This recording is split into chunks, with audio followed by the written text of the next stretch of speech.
सिरात मुस्तकीम चैनल को सब्सक्राइब करें, लाइक एंड शेयर करें, बेल बटन को लाजमी प्रेस करेगा ताकि ताज़ा तरीन खबर जैसी अपलोड हो फौरी तौर पे आप लोगों को मिल सके। अस्सलाम वालेकुम दोस्तों, कैसे हैं आप लोग। दोस्तों, ट्रैफिक के असूल और उन पर अमल कराना किसी भी मुल्क में बहुत हसास मसला रहा है। किसी भी मुल्क की ट्रैफिक को देखकर उस मुल्क के अवाम की नज़्म व ज़ब्त को जांचा जा सकता है।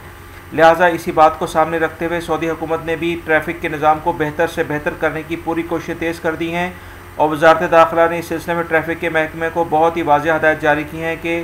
इंफ्रास्ट्रक्चर यानी रोड्स वगैरह जितनी भी हैं उनकी बेहतरीन तमीर हो, अंडरपासेस और ओवरहेड को जदीद ज़रूरियात के लिहाज से तमीर किया जाए और उनके ऊपर जदीद टेक्नोलॉजीज़ के कैमरे, CCTV कैमरे और जो भी डिफरेंट ट्रैफिक के सिग्नल्स हैं उनको बाज़ाब्ता तौर पे लगाया जाए। इस सिलसिले में वज़ारत दाखिला की 5 अहम तरीन शख्सियात ने इस सिलसिले में मशावरत की है।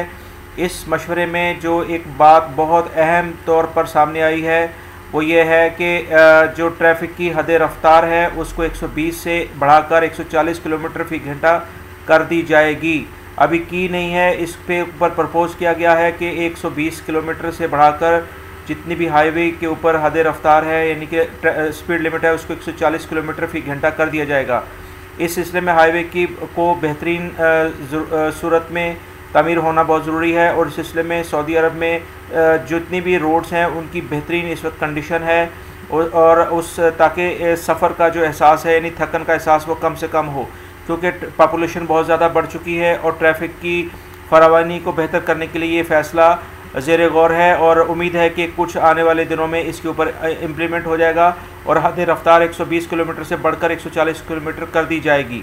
यहाँ ये बात बहुत अहम है कि सऊदी अरब में स्पीड की जो लिमिट है 140 किलोमीटर 120 किलोमीटर तक है।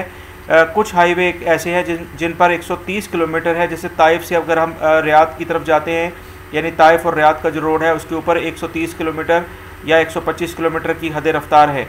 मगर अभी तक सऊदी अरब में 140 किलोमीटर वाली कोई भी हाईवे नहीं थी। तो इस सिलसिले में सऊदी हुकूमत ने जो वज़ारत दाखिला है उसने ड्राइविंग स्कूल के सिलसिले में भी वाज़ेह हदायत जारी की हैं कि वहाँ पर भी जदीद टेक्नोलॉजी से उनको रास्ता किया जाए और वो ताकि और ऐसे तमाम असूल लोगों को बताए जाएँ जो उनकी जान और माल की हिफाजत के लिए कारआमद हों और ट्रैफिक के जुर्मानों को पर भी नज़रसानी इस वक्त ज़ेर गौर है। इस सिलसिले में डायरेक्टर ऑफ ट्रैफिक डिपार्ट ने बहुत वाज़ेह तौर पर ऐलान किया है कि ड्राइविंग स्कूल में बेहतरीन तरबियत फ़राहम की जाएगी ताकि जब भी कोई ड्राइवर रोड पर गाड़ी चलाएगा तो उसको उसके तमाम असूलों का पता हो कि नई ट्रैफिक पॉलिसी क्या है। ट्रैफिक को कंट्रोल करने के लिए जदीद तरीन CCTV टेक्नोलॉजी का इस्तेमाल भी किया जाएगा और जिससे हाईवे पर और शहर के अंदर चलती हुई कार के अंदर से जो भी शख्स को मोबाइल पे बात कर रहा है या उसने सीट बेल्ट नहीं पहना हुआ है उस शख्स का भी डायरेक्टली चालान हो सकेगा। नया ट्रैफिक प्लान सऊदी अरब की बढ़ती हुई ट्रैफिक की ज़रूरियात के मद्देनज़र रखते हुए किया गया है, जिस पर बहुत जल्दी अमल दरामद शुरू कर लिया जाएगा। और जो भी ये जो न्यूज़ थी कि ट्रैफिक जो स्पीड लिमिट है 120 किलोमीटर से इंक्रीज़ करके 140 किलोमीटर बढ़ा दी जाएगी, ये कुछ विद इन 1 मंथ के अंदर एक्सपेक्टेड है कि ये रूल इम्प्लीमेंट हो जाएगा। उम्मीद करता हूँ ये इन्फॉर्मेशन आप लोगों के काम आएगी और इंशाल्लाह जो भी अपडेटेड ट्रैफिक के रूल्स हैं, क्योंकि ट्रैफिक ड्राइविंग लाइसेंस कितना इंपॉर्टेंट है सऊदी अरब में ये सारे खारजी लोग जानते हैं। तो मेरे सिरात मुस्तकीम चैनल को सब्सक्राइब करें, लाइक एंड शेयर करें, बेल बटन को लाजमी प्रेस करेगा और फेसबुक और ट्विटर पे भी आप मुझे फॉलो कर सकते हैं, डिस्क्रिप्शन में लिंक मौजूद है। वीडियो देखने का बहुत बहुत शुक्रिया, अपना बहुत सारा ख्याल रखिएगा। अस्सलामु अलैकुम।